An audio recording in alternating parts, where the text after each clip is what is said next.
చివరి lunch box. రాము మరియు శ్రీను అను ఇద్దరు స్నేహితులు ఉండేవారు.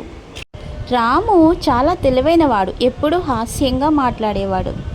శ్రీను కొంచెం సీరియస్, కానీ తన హృదయం మాత్రం చాలా మంచిది.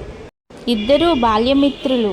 ఇద్దరిది ఒకే ఊరు, ఒకే బెంచు, ఒకే టిఫిన్ బాక్స్, అంతలా కలిసి ఉండేవారు.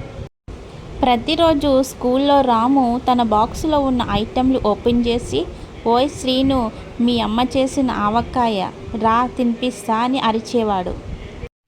శ్రీను తన బాక్సు అడుగున ఉన్న చివరి పూరి తీసి రాముకి తినిపించేవాడు. మీ అమ్మ చేసిన పెరుగన్నం నాకే బెస్ట్ రా బాబు అనేవాడు. స్నేహం కంటే మిగిలిందేముంది? 10 సంవత్సరాలు ఇద్దరూ కలిసి ఒకరినొకరు వదలకుండా పెరిగారు. ఇద్దరికీ 10వ తరగతి పూర్తయింది. రాముకి ఇంటి పరిస్థితులు బాగోలేవు. స్కూల్ అయిపోగానే ఇక పని చేయవలసి వచ్చింది. శ్రీను చదువుల్లో బ్రిలియంట్ కావడం వల్ల ఇంటర్మీడియట్కి హాస్టల్కి వెళ్ళాడు. ఇద్దరికీ ఒక ఫోన్ లేదు, ఒక లేఖ లేదు, కేవలం ఒక మౌనమైన గుర్తు. ఒకరికి ఒకరు లంచ్ బాక్స్ లేకపోతే ఇంకొకరు ఉండేవారు కాదు. ఆ ఒక్క గుర్తు మాత్రమే వాళ్ళకి మిగిలింది. 5 సంవత్సరాలు గడిచిన తర్వాత ఊరిలో ఒక కలకలం.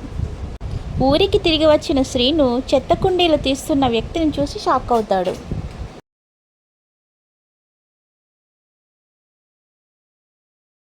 అతడే రాము. జీవితం గుండెను దెబ్బతీయగలదు, కానీ స్నేహాన్ని కాదు.